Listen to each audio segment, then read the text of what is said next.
লাইটের খুব প্রবলেম, আর camera set করতে করতে আমার প্রত্যেকবার ভিডিও করতে লেট হয়ে যায়। যাই হোক, এই ঝুমকাটা এই ড্রেসের সাথে ম্যাচ, বাট আনফর্চুনেটলি এই ঝুমকার আরেকটা এই জায়গায় ভেঙে গেছে। দ্যাটস ওয়াই আমি পরতে পারছি না, বাট একটাই পরে আছি, ভালো লাগছে দেখে, বাট এটা খুবই অড। এনিওয়ে, কেমন আছো সবাই? Welcome back to my channel another new blog. আশা করি সবাই ভালো আছো। আমি আলহামদুলিল্লাহ তোমাদের দোয়ায় আছি, বাট অনেক গরম আর পিম্পলের সমস্যা তোমরা জানো। সো যাই হোক, আজকে এই ড্রেসটা পরেছি। এটা কিন্তু রিয়েল ফ্লাওয়ার, কালারটা একটু কমলা কমলা টাইপের রেড। তো এই ফুলটা হচ্ছে আমার বাবার লাগানো গাছের ফুল।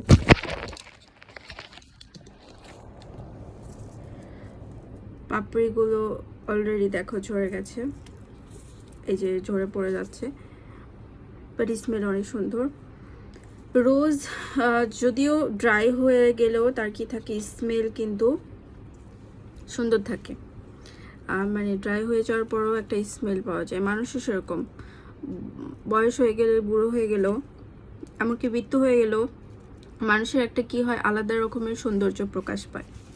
হ্যাঁ, আর অনেকদিন ধরে ভিডিও করিনি, যেহেতু ফ্রাইডে এই জন্য ভিডিও করছি। আজকে শিক্ষণীয় কিছু ভিডিও করব, যেমন যাদের বৃত্তি পরীক্ষা এইটা তাদের জন্য খুব গুরুত্ব সহকারে একটা সিরিয়াস কিছু ভিডিও নিয়ে আসবো ভেবে আসলে রেডি তো রেডি হওয়ার আগে আমি ভাবছি যে মেকআপের একটা ভিডিও করি। হালকা মেকআপ করবো, তেমন করবো না, কারণ স্কিনের অবস্থা খুবই বাজে। আমার অলওয়েজই স্কিনের অবস্থা খুব ভালো থাকে না, তোমরা জানো, আর খুব বেশি পরিশ্রম করতে হয় আমাকে, এই জন্য আরও থাকে না, but I will try my best. তার মধ্যে আবার কালকে একটা কাজ আছে আমার, খুবই গুরুত্বপূর্ণ কাজ। গুরুত্বপূর্ণ কাজ ছাড়াও সেরকমভাবে কোথাও রেডি বা, আর আমি এমন একটা পার্সন, একটা ড্রেস আমি পুরো বছর পরে কাটানোর মতো সিম্পল মানুষ, কিন্তু আমি যখন কোনো ভিডিও করি আমার মনে হয় যে না, এবার একটু ভিডিওতে নতুন ড্রেস পরে বা এরকম একটা বোরিং লাগে না মানুষের, সবসময় একই রকম ড্রেস একই জিনিস দেখতে স্বাভাবিক। এই জন্য মানুষ একটু ফ্যাশন ব্লগ বা অনেক কিছু রকমের ব্লগ দেয়। তো আজকে তোমাদের সাথে সিম্পল মেকআপ করব। সিম্পল মেকআপের প্রথমেই আর একটু আছে, একদম ফিনিশড, সামান্য একটু আছে, একদম আমি একদম শেষ না হলে কোনো জিনিস ইউজ করি না বা কিনি না। সো ফিটমির 112 এটার ফাউন্ডেশন নেব, এতটুকু, বেশি নেব না। স্কিনে ময়শ্চারাইজার দেওয়াই ছিল, তাই আমি আর নতুন করে কিছু দিলাম না। প্রাইমার দেওয়া উচিত ছিল, বাট আমার মনে হয় দেওয়া উচিত, রাইট। এটা আমি এখানে রেখে দিই। আমি খুবই বাজে মেকআপে, কারণ আমি মেকআপ একদমই করি না, তেমন একটা করা হয় না, এই জন্য সাজুগুজু করা হয় না বলে একদমই বাজে মেকআপে। এটা হচ্ছে বেবি স্কিনের, কবে কিনেছি এটা দেওয়াই হয় না। প্রাইমারটা দিয়ে নিলাম। আমার তো জার্নি করতে হয় অনেক, এই জন্য আর কি, জার্নির কারণে আরও স্কিনের অবস্থা খুবই বাজে। আমি স্টিল কিন্তু ভালোভাবে মেকআপ ভিডিও করার জন্য ক্যামেরা সেট করতে পারি নাই, কারণ যেসব ভিডিও করার জন্য স্ট্যান্ড, বিভিন্ন জিনিস ইউজ করা হয়, ওসব আমি তেমন একটা করি না, কারণ আমি প্রফেশন নিয়ে বেশি ব্যস্ত, আর আমার ফ্যামিলি নিয়ে বেশি ব্যস্ত, কারণ আমি ফ্যামিলির ছোট। আমাকে আব্বু আম্মুর মনের দিকেও খেয়াল রাখতে হয়, শরীরের দিকেও খেয়াল রাখতে হয়, যদিও তারা তাদের মধ্যে স্বাধীনভাবে থাকে, তারপরেও এনিওয়ে, যারা ছোটো মেয়ে তারা এটা রিয়েলাইজ করতে পারবে যে অনেক ঝামেলা, অনেক কিছু পোহাতে হয় লাইফে, কিছু করার নাই। আর যারা ছোটো না তারা এটা অবশ্য বুঝবে না, আর যারা রেসপন্সিবল না, রেসপন্সিবল অল্প বয়সে বিয়ে হয়ে যায়, তারা আরও বুঝবে না।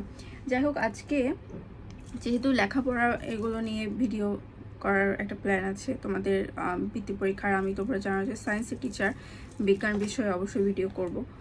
ভিডিও সম্পর্কে এখন আর তাই কিছু বলবো না, মেকআপ সম্পর্কে বলি, আর কিছু কথা বলি।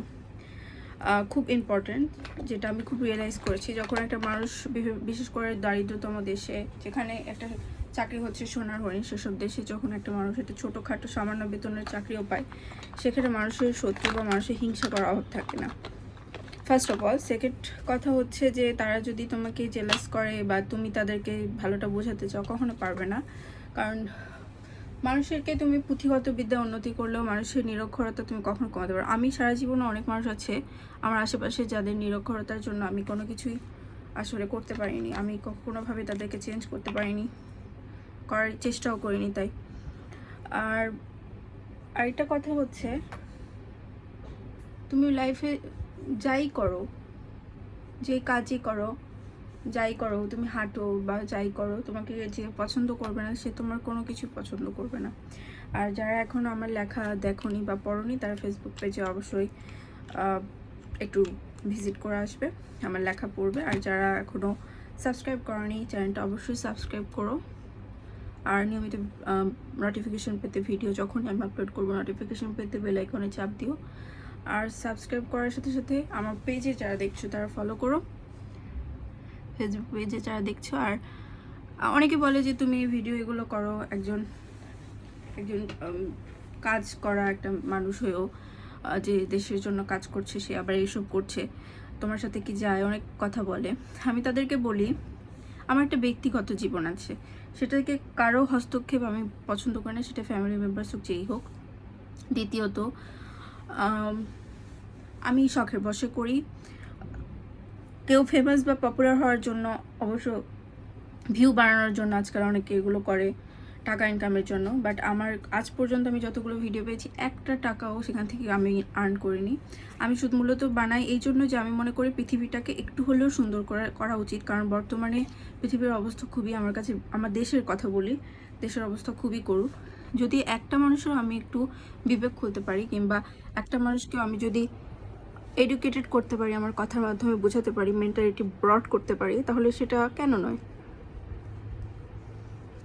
এই উদ্দেশ্যে আমি মূলত করি। এটাকে কেউ যদি ব্যবসা মনে করে বা এটাতে কেউ জেলাসি ফিল করে বা কেউ মনে করে আমি পপুলার ফেমাস হওয়ার জন্য করছি, সেটা তার ব্যর্থতা। এতে আমি তাকে ধরে ধরে বোঝাতে যাবো না, তাই একেবারে ভিডিওতে বলা। আজকে অনেকে এগুলো নিয়ে অনেক গসিপ করে, অনেক কথা বলে। শুধু আমি আমার কথা বলছি না, যারা এই ধরনের ক্রিয়েটিভিটি কাজ করে তাদেরকে নিয়ে অনেক চর্চা হয়, যারা একটু পপুলার তাদেরকে নিয়েও হয়, যারা ভিউ করে ইনকাম করে তাদেরকে নিয়েও কথা হয়। কথা হবেই সমাজে, আপনি যতদিন বেঁচে থাকবেন ততদিন আপনাকে নিয়ে কথা হবে, কিন্তু আপনার যখন ঠুস করে মৃত্যু হয়ে যাবে সেদিনের পর থেকে আপনার কথা কেউ ভাববেও না, চিন্তাও করবে না। আপনাকে নিয়ে এতদিন যে আয়োজন বা এতদিন ভাবতো বা কেউ ভালোবাসতো সেটা আর করবে না, সে স্বাভাবিক। একটা মানুষের যখন মৃত্যু হয়, মৃত্যু হওয়ার পরে সে তো এই জগৎ থেকে তার রুহুটা মায়া ত্যাগ করতে পারে না, তার শরীর থেকে রুহু বের হলেও মায়া ত্যাগ করতে পারে না। সে কিছুদিন হয়তো পৃথিবীতে থাকে, তারপর একসময় তাকে মায়া ত্যাগ করে কবরে থাকতে হয়, বা যার যেই ধর্মে যেভাবে আসলে দেয়া হয়, সৎকার করা হয়, সে সেভাবে আসলে থাকে। সেই ব্যাপারটা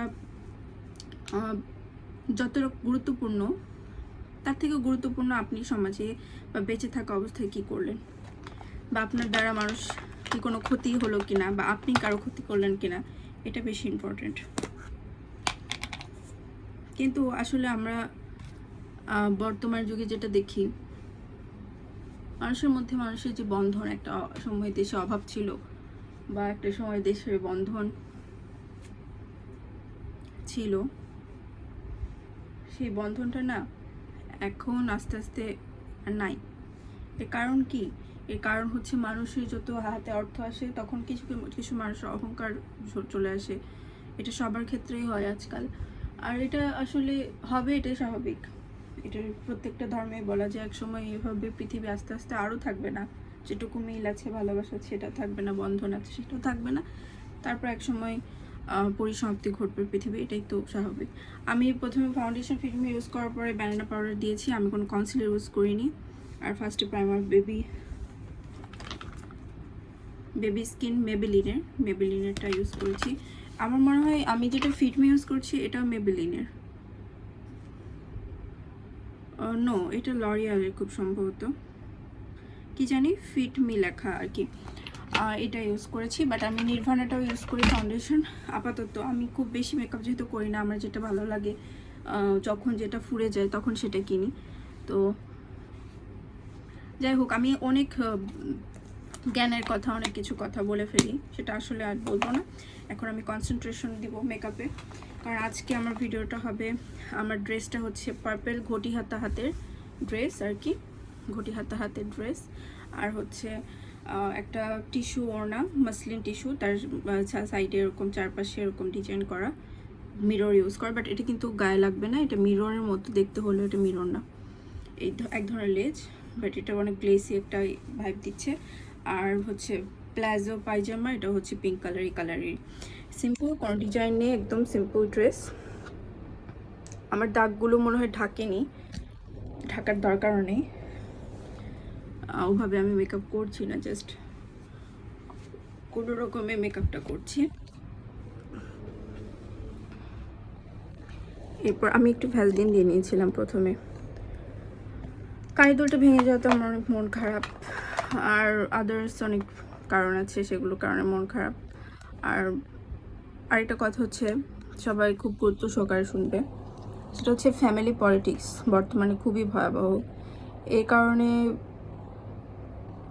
মানুষ ডিপ্রেশন শুধু না, মানুষের মৃত্যু পর্যন্ত হতে পারে। এই কারণে মানুষ চিন্তিত, হার্ট অ্যাটাক, এরকম বিভিন্ন মানুষ আসলে স্বার্থের দুনিয়ায় না, কারো কারো দেখবেন যার অনেক কিছু জিনিস, অনেক কিছু আছে, তার 5-10টা করে রুম আলা, বাড়ি ঘর, অনেক সম্পত্তি, তারও কিন্তু আরও বেশি দরকার প্রয়োজন পড়ে। আর কিছু মানুষের খুব অভাব, খুব অনটন, বা সেও পরিবারের একজন, কিন্তু তারপরেও তার খুব অবস্থা খারাপ, বা সে কিছু একটা জীবন উন্নতি করতে পারছে না বা করেনি, তাকে কেউ সাহায্য করে না, তাকে আরও ঠেলে দেয় খারাপের দিকে।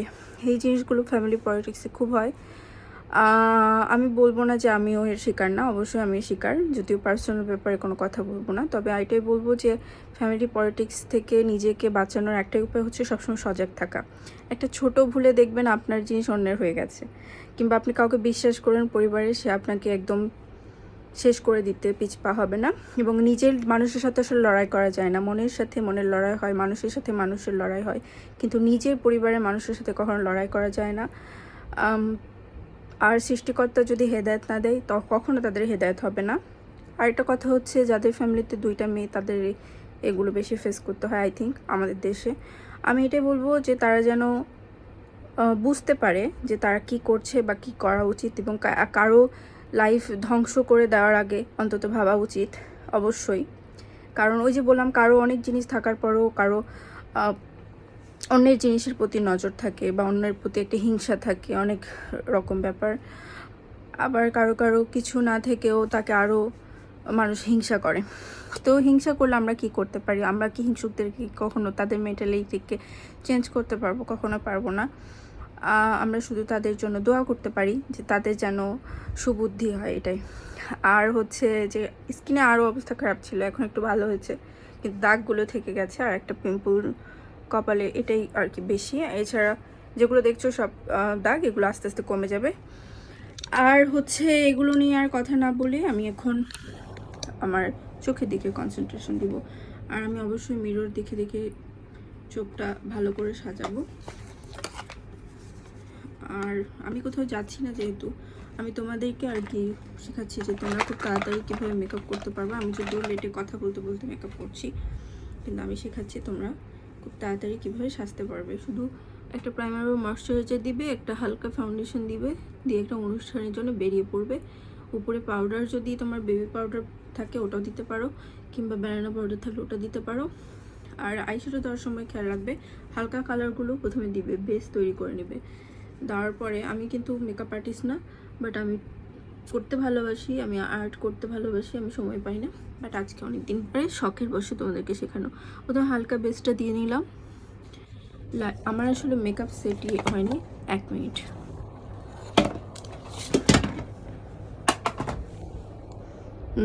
হালকা চোখে দেখতে পাচ্ছ, হালকা একটা দিয়ে নিয়েছি আমি। এরপর আমি গাঢ়টা দিব। আমি যেহেতু পিঙ্ক কালার ড্রেস, আমি পিঙ্ক একটা গাঢ় চুজ করলাম, যেটা হচ্ছে একটু গ্লিটারি, এটা দিয়ে নিলাম। আমি না ছোট থেকে অনেক বেশি এসব কথা বলতে চাই না, তারপরও বলি, কারণ আমার এগুলো কথাও অনেকে শুনে বা দেখে, অনেকেই থাকে যারা আমার ভিডিও কি করে, শেয়ার করে, তারা আমার ভালো চায় না, কিন্তু ফ্যামিলি মেম্বার্স এরকম যারা আর কি, তাদের কাছে অনেক খারাপ লাগে কথাগুলো, এবং আমি এমন একটা অবস্থায় এখন আছি যে তারা এইগুলো আমাকে শোনায়। যাই হোক, সেসব কথা বাদ। তবে আমার মনে হয় যে সমাজে আপনাকে যদি কেউ অপমান করে কিংবা হেয় প্রতিপন্ন করে এবং দলবদ্ধভাবে, এমনকি নিজের কাছের মানুষরাও, আপনার মামা চাচারা কিংবা অন্য কেউ, তখন আপনার করণীয় কি? কিচ্ছু করণীয় না, চুপ থাকা আর সৃষ্টিকর্তার উপরে ভরসা রাখা। কারণ সৃষ্টিকর্তা ছাড়া না একটা সময় মানুষের এই যুগে কেউ হেল্প করতে পারবে না। আইনের ক্ষেত্রেও দেখবেন প্রপারলি এই ধর্ষণের বিচারগুলোই হচ্ছে না। আমরা এগুলো কথা, ফ্যামিলি পলিটিক্স, এগুলো নিয়ে কথা বলা একটা নিছকই বিনোদন ছাড়া আর কিছুই নয়। তাই আমি এগুলো নিয়ে এখন আর কথা বলি না। আমার মনে হয় আমিও সবার মতো দেশে মানুষের মেন্টালিটি তো চেঞ্জ করতে পারবো না, চেষ্টা করি, বাট দেশে যত মানুষ পরিবর্তন না হবে দেশের কখনো উন্নতি হবে না। আর আমি সেটা চাইও না। আমারও এক সময় এগুলো দেখতে দেখতে মৃত্যু হবে, এই জন্য আমি এইসব আশাও ছেড়ে দিয়েছি। আচ্ছা, যাই হোক, এরপরে হালকা যে হোয়াইট কালার একটা থাকে আইশ্যাডোর মধ্যে, একদমই হালকা কালার, দেখো সবচেয়ে হালকা যেটা সাদা টাইপের, ওইটা নিয়ে আমি এই কর্নারে দিব, এই কর্নারে আর এই কর্নারে। আমরা প্রত্যেকের একটা সমস্যা কি, আমরা প্রত্যেকেই নিজের দোষ দেখতে পাই না। প্রত্যেকে আমরা মনে করি যে আমাদের কোনো দোষ নেই, কিন্তু আমাদের দোষ আছে, এবং অনেক সময় অনেক পিতামাতারও দোষ থাকে এবং তারা নিজেরাও বুঝতে পারে না এবং সন্তানের ভবিষ্যৎটা নষ্ট করে এভাবে ফ্যামিলি পলিটিক্সে। যাই হোক, আমার মনে হয় ওনার সাথে কালারটা গেছে। আমি আর কিছু দিব না চোখে, এখন আইলাইনার দিয়ে একটা ছোট টিপ পরবো আর লিপস্টিক দিয়ে চলে আসছি। ও হ্যাঁ, আর ব্লাশন দিব, সেটা দেখানোর দরকার নেই। তোমরা ব্লাশন দেওয়ার সময় জাস্ট স্মাইল দিয়ে দিবা। আর আমি কানে দুল পরে চলে আসছি। নেক্সট ভিডিওতে অবশ্যই দেখো, ভালো লাগবে ক্লাসটি। আর ভালো থেকো, সুস্থ থেকো। এই ভিডিওতে এইটুকুই মেকআপ আর ফাইনাল লুক নিয়ে আসছি। আল্লাহ হাফিজ।